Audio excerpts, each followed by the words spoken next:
Buenas tardes a todos. Espero que estéis todos bien. Les presento un nuevo estudio o reflexión de la palabra de Dios, de la Biblia. Este nuevo vídeo, esta nueva reflexión, el título es En espera de su ausencia, o mientras esperamos la ausencia del Señor, cuál es nuestra posición como discípulos de Jesús Cristo y hijos engendrados de Dios mediante el conocimiento y la aceptación del mensaje de salvación, su palabra, y automáticamente nuestro Señor Jesús nos bautiza con su Santo Espíritu, el Santo Espíritu de Dios, para andar en novedad de vida. Como siempre tengo por costumbre, pues tengo mis notas y luego las translitero, las verbalizo, mejor dicho, y las comparto pues con todos vosotros. Textos audios son de Filipenses 1.6 y Filipenses 2.13, aunque igual tomamos nota también de otros versículos de la Biblia. Bien, porque los que esperan en el Señor recibirán nuevas fuerzas espirituales cada día. Pues, ¿para qué? Pues en vista de la promesa maravillosa del feliz regreso de nuestro Señor Jesús Cristo. Las personas egoístas viven, piensan y creen, impulsadas por un espíritu humano de angustia sin precedente. Santiago Apóstol nos lo deja bien claro en su epístola, la cual sigue tan fresca y real en la época en la cual nos ha tocado en suerte vivir. Santiago capítulo 4. Les invito a que lo lean. A lo mejor leemos algún texto. Hermanos y amigos, estamos en la cuenta atrás. Después comentaremos sobre esta interesante, fresca y tan contemporánea epístola de Santiago capítulo 4. Estando persuadido de esto, que el que comenzó en vosotros la buena obra la perfeccionará hasta el día de nuestro Señor Jesús Cristo. Filipenses 1.6. Yo he destacado una serie de puntos en relación a este texto de Filipenses 1.6. 1. Para nosotros hay un día de esperanza, el día del regreso de nuestro Señor Jesús Cristo. Por lo tanto, vivimos conforme a esta esperanza, confiados en las promesas del Eterno Dios, el Eterno Dios, y Padre de nuestro Señor Jesús Cristo, el cual también es nuestro Dios y Padre celestial. Juan 20:17. Juan 20:17 es un texto muy importante que le dijo a María Magdalena: no me toques porque todavía no he subido al Padre. Ve por tanto y anuncia a mis hermanos lo que has visto. Subo a mi Padre y a vuestro Padre, a mi Dios y a vuestro Dios. Tercer punto sobre Filipenses 1.6, pues que esta maravillosa segunda venida del Señor, nuestro Señor libertador, pues nos llena de gozo, alegría interior, moral y espiritual, en medio, naturalmente, pues de una generación perversa y maligna.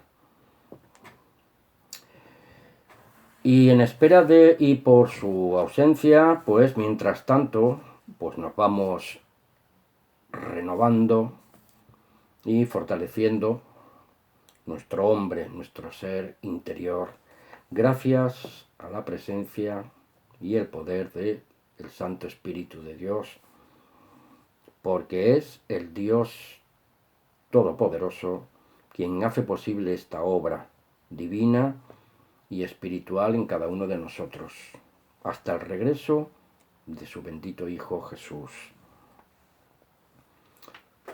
Por eso estamos bien seguros en Dios Padre, Filipenses 2:13, porque Dios es el que en vosotros produce así el querer como el hacer por su buena voluntad. Volviendo de nuevo a Filipenses 1:6, pues he de deciros lo siguiente. Ahí es que debo creer y mantenerme. Pienso que si Dios me mira con amor y ve en mí que, pues que me voy por otros derroteros, Él me va a corregir. Y si me empecino en mi vieja naturaleza, Dios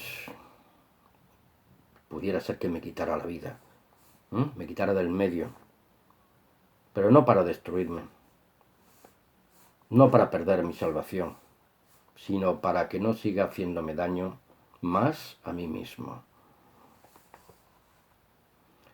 La salvación de Dios para sus hijos, su iglesia, hermanos, está asegurada, garantizada desde la A a la Z, Filipenses 1:6. Estando persuadido de esto, que el que comenzó la buena obra en vosotros, la perfeccionará hasta el día de Jesús Cristo. Grabaros eso en la mente, hermanos. El texto de Filipenses 2:13, pues que acabamos de leer, porque es Dios el que en vosotros produce así el querer como el hacer por su buena voluntad. Es el mismo Dios y Padre quien constantemente ejecuta su obra, su maravillosa obra en cada uno de nosotros. Somos sus recipientes, vasos de barro donde Él habita por medio de su Santo Espíritu. Su morada santa y espiritual, pues nos va renovando conforme a su voluntad y llevarnos a toda su plenitud, a la imagen de su Santo Hijo Jesús Cristo.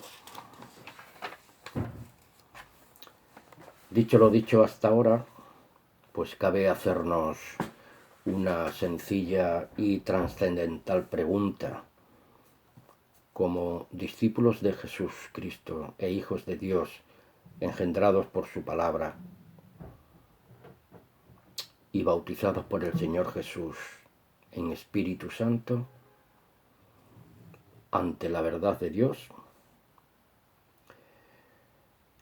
¿sabemos cada uno personalmente cuál es nuestra misión y responsabilidad cristiana mientras esperamos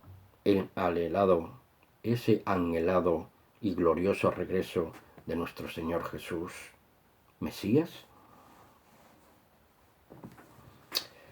Antes de que cada uno de nosotros enfrente la pregunta y se responsabilice de ella personalmente, deberíamos hacernos un muy serio autoexamen de conciencia personal.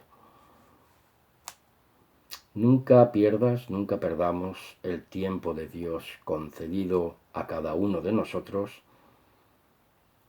y lo malgastemos en prejuicios y condenas hacia otros, y mucho menos contra la Iglesia de Dios, columna y baluarte de la verdad una vez dada a los santos.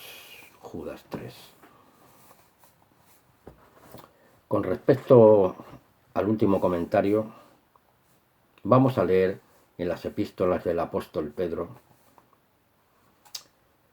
Se trata de un toma y daca en el espíritu de la verdad, sin manejos turbios, ni nada de clasicismo religioso, piramidal, ni mercadeo ponzoñoso, mercaderes del templo. Un testimonio personal en vivencia y en santidad. Primera de Pedro 3:15. Nos dice así: sino santificad a Dios, el Señor, en vuestros corazones, y estamos siempre preparados para presentar defensa con mansedumbre y con reverencia ante todo el que os demande razón de la esperanza que hay en vosotros, que hay en nosotros. Pero no se habla a la clase clerical, porque la Iglesia de Dios somos todos por igual, sin distinción de clases elitistas, castas religiosas, que son de orden piramidal, de hechura humana, porque Dios no da su espíritu por medida. Sigan el hilo, que todos nos entendamos y sigamos el patrón establecido. Solo hay un Espíritu de Dios y todos somos bautizados por Jesús mediante ese Espíritu, y que todos, al unísono, abrigamos la misma esperanza por una sola doctrina y fe. Porque por un solo Espíritu fuimos todos bautizados en un cuerpo, sean judíos o griegos, sean esclavos o libres, y a todos se nos dio a beber de un mismo Espíritu. Primera de Corintios 12:13. Los discípulos de Jesús e hijos engendrados de Dios, lo repetiré hasta la saciedad, somos todos bautizados espiritualmente, nacidos de arriba, de lo alto. No tiene nada que ver esto con zambullirnos en agua literal. Nacemos de nuevo del Espíritu de Dios en nombre de Jesús, de lo alto, de arriba, de manera, en forma espiritual y celestial, sin formalismos religiosos de índole humana, para formar parte, pues, de ninguna iglesia o institución religiosa del sistema de Satanás, con sus credos, dogmas, doctrinas o pensamiento único o pensamiento particular. Así está la cristiandad tradicional, mare magnum, con sus tan trillados sacramentos denominacionales, etc. Solamente verdaderamente el Señor conoce a los que son suyos, y hemos sido llamados a esperar con sentimiento de urgencia, hermanos, el feliz regreso de nuestro Señor Jesús, nuestro libertador, nuestro Mesías, en su ausencia. Seamos uno, dos o tres o más en comunión, pues viviendo en cualquier parte de la tierra. Mientras esperamos, vivimos, y siempre debemos vivir con fe obediente dentro del sistema de los enemigos de la verdad y del único y verdadero Dios. Por ahora, hermanos, y hasta su regreso en gloria, repito, estamos en un cuerpo carnal, pero no conforme al pecado en la carne, en nuestra mortal naturaleza humana. Ahora pues ninguna condenación hay para los que están en Cristo Jesús, no los que andan conforme a la carne, sino conforme al Espíritu. Romanos capítulo 8. Muy interesante, les invito a que lo estudien profundamente. Romanos 8. Teniendo buena conciencia, para que en lo que murmuran de vosotros, como malhechores sean avergonzados los que os calumnian. Primera de Pedro 3:16. Vuestra buena conducta en Cristo. De eso se trata, queridos hermanos, de nuestra buena conducta en Cristo. ¿Qué tiene esto que ver con los sistemas de las religiones del mundo? Nada, absolutamente. Recuerden, un solo bautismo, una sola fe, un solo espíritu, un solo cuerpo, muchos miembros y un solo Señor, que es la cabeza del cuerpo representativo, corporativo, espiritual, columna y baluarte de la verdad, la Iglesia del Dios vivo, del Dios viviente. Es un sistema espiritual, celestial y de naturaleza divina, la Iglesia del Señor. Vaya, que no es de este mundo, pero que vive y se mueve y testimonia en medio de las tinieblas y los poderes de facto del sistema del mundo y de los gobiernos humanos de inspiración satánica.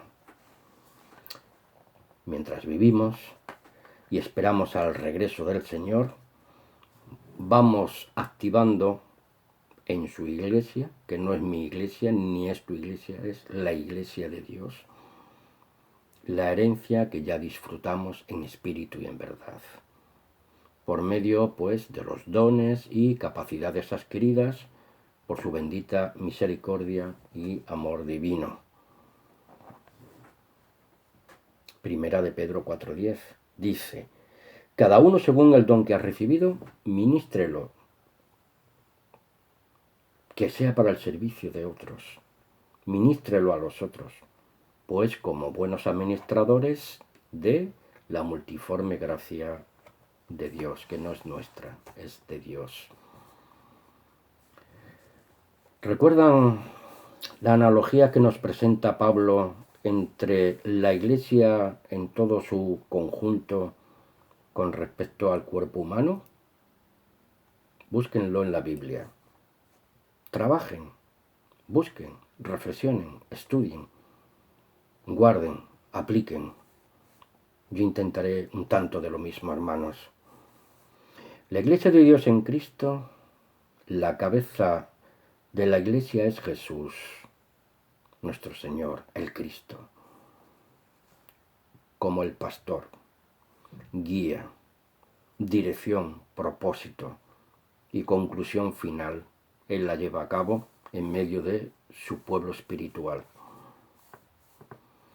Esa meta es hacia el supremo llamamiento en Cristo, a su imagen completa, su plenitud perfecta en Cristo, en eso estamos, y hacia Dios el Padre. El cuerpo humano, hablamos de la analogía con respecto a la Iglesia, pues también tiene una cabeza, su mente, su cerebro, mediante el cual dirige toda la estructura corporal, sus miembros y demás elementos, su organismo completo, pulmones, corazón, páncreas, brazos, manos, ojos, nariz, oreja, pies, etcétera, etcétera, etcétera. Todo esto está bajo la guía y dirección de la cabeza, su mente y su cerebro pensante, pues para mantener equilibrio y en todas sus funciones bien coordinadas, trabajan juntas. Todas sus funciones bien organizadas trabajan juntas, colaboran unas con otras, no se contradicen, etcétera, etcétera. Todo es necesario y ningún elemento dentro de la Iglesia de Dios, ni en el cuerpo humano, va por libre. Tampoco tiene preeminencia alguna ni señorío sobre las demás partes que componen el cuerpo humano, y dentro de la Iglesia ocurre un tanto de lo mismo. Al menos en la Iglesia del Dios vivo e inmortal. Las demás iglesias, allá ellas. Asimismo es la Iglesia de Dios.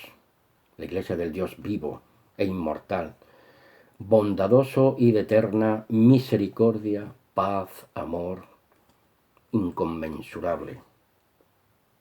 Alabado sea el Señor. Para concluir, amigos y hermanos, pues con esta reflexión, hago lectura en las epístolas, sigo en Pedro, y dejo que cada uno tome su propia responsabilidad al respecto, mientras, repito, esperamos con paciencia al Señor Jesús, su pronta venida, obedeciéndole, amándole y sirviéndole en la iglesia, en conjunto, unos hermanos y otros. Les leo de la Biblia textual, segunda de Pedro 1, 3 al 15. No voy a profundizar en cada versículo.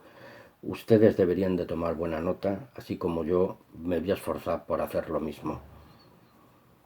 ¿De acuerdo? Segunda de Pedro 1, 3 al 15 de la Biblia textual les leo. El versículo 3. Por cuanto todas las cosas que pertenecen a la vida y a la piedad nos han sido concedidas por su divino poder mediante el conocimiento pleno del que nos llamó por sus gloriosas promesas. Real sacerdocio, pueblo santo, pueblo adquirido por Dios, para que anunciemos las virtudes de aquel que nos llamó de las tinieblas a su luz admirable. Pueden leerlo en Primera de Pedro 2, 9 y 10, si no recuerdo mal. Por medio de las cuales nos ha dado preciosas y grandísimas promesas, para que por ellas llegarais a ser participantes consustanciales con la naturaleza divina. Vamos a ser parte de la naturaleza divina de Dios. Vamos a recibir la vida eterna, vida imperecedera, parte de la eternidad de Dios, al regreso de nuestro Señor Jesús. Porque hemos huido de la corrupción que hay en el mundo a causa de los malos deseos, las concupiscencias. Desearía que tomares nota del Evangelio de Juan, capítulo 6, versículo 57 y Colosenses 2, 9. Estamos en el versículo 5 ahora. Así también vosotros poned, después de haber recibido todo esto, diligencia en añadir a vuestra fe virtud. A la virtud, el conocimiento. Al conocimiento, dominio propio. Al dominio propio, paciencia. Y a esa paciencia, piedad. Seamos piadosos mientras estamos pacientemente esperando. Y a la piedad, aquí hay algo muy importante. Afecto fraternal unos hacia otros, sirviéndonos en amor en el nombre de Jesús unos y otros. Lo dice el versículo 7. A la piedad, afecto fraternal, y al afecto fraternal, amor incondicional. Hay un texto en Romanos, los capítulos 1 y 2, que los malos hombres irán de mal en peor, engañándose unos a otros, como nos dice también Pablo en Timoteo, que no tendrán afecto natural, no tendrán afecto fraternal. Porque, amigos y hermanos, porque si estas cualidades están en nosotros y abundan, ellas no nos van a dejar que estemos ociosos y tampoco sin fruto, estériles, en el conocimiento pleno de nuestro Señor Jesús el Cristo. Amigos, porque el que carece de estas cosas, versículo 9, de estas cualidades, está ciego, teniendo cerrados los ojos, porque ha olvidado que fueron purificados sus antiguos pecados. Ingratos. Por lo cual, hermanos, pues vamos a procurar hacer más firme nuestro llamamiento y elección, porque si hacemos estas cosas no vamos a tropezar jamás. Versículo 10. Porque de esta forma sí os será dada amplia entrada en el reino eterno de nuestro Señor y Salvador, Jesús, el Mesías, y de nuestro Padre eterno y celestial. Y como decía Pedro, yo también os quiero recordar en esta ocasión, pues, estas cosas. Aunque seamos sabedores, las entendamos, las comprendamos y las vivamos cada día, que cada día nos estemos más afianzados en esta verdad presente, la verdad una vez dada a los santos. Versículo 12. Yo también considero, como consideraba el apóstol Pedro cuando lo escribió a los hermanos, que todas estas cosas son dignas de ser recordadas y es justa la actitud mientras estoy en este tabernáculo, como Pedro, yo también estoy en este tabernáculo de carne, a través de estos medios de comunicación, despertaros, por medio de recordaros constantemente la gran esperanza que tenemos en Cristo Jesús, porque yo no sé cuándo será mi partida. Pedro la sabía en aquel momento porque nuestro Señor Jesús se la reveló. Sabiendo que en breve debo abandonar mi tabernáculo, decía Pedro, así como me lo ha declarado nuestro Señor Jesús el Cristo. Mientras tanto, mientras yo espero y vosotros esperáis en el Señor, al unísono, unidos como iglesia, también procuraré con diligencia que después de mi partida, yo por estos medios de comunicación y por todos mis aportes, pues alguno por lo menos tomará nota. Pues como decía Pedro, yo también procuraré con diligencia que después de mi partida quede constancia del mensaje, para que todos hagáis en todo momento memoria de estas cosas. Un abrazo fraternal para todos. Amén.